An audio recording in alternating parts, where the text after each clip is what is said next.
The once scrappy startup turned multi-billion-dollar business is going to battle once again. As early as Thursday, New York City's mayor will propose legislation that could halt Uber's expansion, proposing a cap. Big car and limo companies could grow their fleets just 1% through next April. Translation: for Uber, that means only 200 new cars. Here's why. There are a host of issues. Traffic and congestion. We've talked about our drivers being treated fairly, our consumers getting the right deal. Let's take a breath.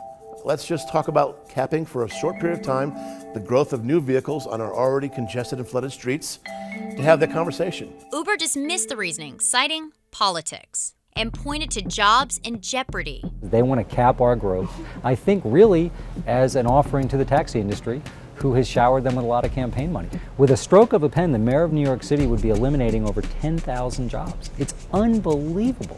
Uber's launching its own political campaign, led by a man with a track record, President Obama's former campaign manager, David Plouffe.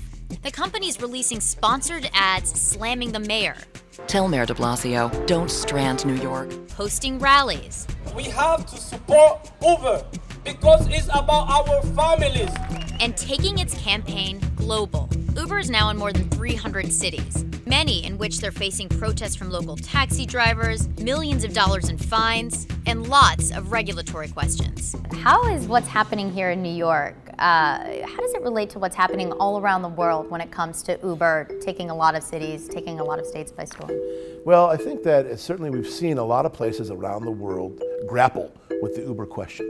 How do municipalities and states deal with a $50 billion giant corporation coming in to write its own rules or have no rules at all? Uber says that in New York, the mayor is focused on the wrong rules. It's a cap on jobs. If you care about income, opportunity. Unfortunately, I think this is less about the economy or congestion than it is about politics. And speaking of politics, regulating companies like Uber came up on the campaign trail. This on-demand or so-called gig economy is creating exciting opportunities, but it's also raising hard questions about workplace protections and what a good job will look like in the future. Whether or not Uber wins this particular battle, their campaign is just getting started. Laurie Segall, CNN Money, New York.